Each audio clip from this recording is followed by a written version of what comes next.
Press டிவியில் சுதந்திர தின சிறப்பு நிகழ்ச்சிகள் காலை 9 மணிக்கு. மதுரையில 10 பிளாட், மலேசியால 10 பிளாட்னு அண்டர் கிரவுண்ட் ஹம்சாவா உளவி வரக்கூடியவர் எங்களுடைய நடுவருங்க. சும்மா கிடையாது. இதுல கமுக்கமா சம்பாதிக்கிற ஒரு ஆள் இருக்கிறன்னு தெரியாம இருக்கும். யார் தெரியுமா? மிக சமீபமாக 3 மாடி வீடு கட்டி அதற்கு பாரதி தமிழ் சோலைன்னு பேர் வச்சாங்க பாருங்க. எங்க அண்ணன் பாரதி அவங்க தான் இருக்கிறதுலே கோடீஸ்வரங்க இந்த கூட்டத்துல.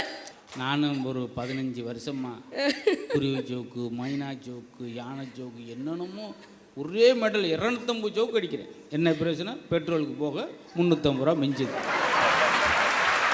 எவ்வளவோ பெரிய பெரிய விஐபியை கூட ஒரு தடவை 2 தடவை தான் வீட்டுக்கு வாங்க பால் காய்ச்சி வச்சிருக்கேன்னு கூப்பிட்டாங்க. ஆனா என்னையெல்லாம் ஒரு நாளைக்கு 50 தடவை ஃபோன் பண்ணாங்க. சார் பால் காய்ச்சுக்கு முதல் நாள் நைட்டு நான் தூங்க விடல, காலையில் கண்டிப்பா வந்துருவேலன்னாங்க. என்னடா நம்ம மேல பாரதி இவ்வளவு பாசமா இருக்காங்களே அப்படின்னு நான் போறேங்க. போய் பந்தியில சாப்பிட விட வீடை சுத்தி காமிக்கல, நேரம் 3வது மாடிக்கு என்ன கூட்டு போய் அங்க பெரிய ஊஞ்சல் இருந்தது சார். அதுல என்ன உட்கார வச்சு ஆட்டி பாக்குறாங்க சார்.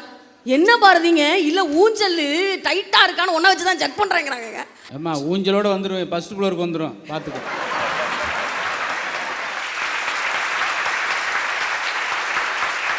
மதுரை முத்து தலைமையில் உங்கள் அபிமான பட்டிமன்ற பேச்சாளர்கள் பங்கேற்கும் சுதந்திர தின சிறப்பு பட்டிமன்றம்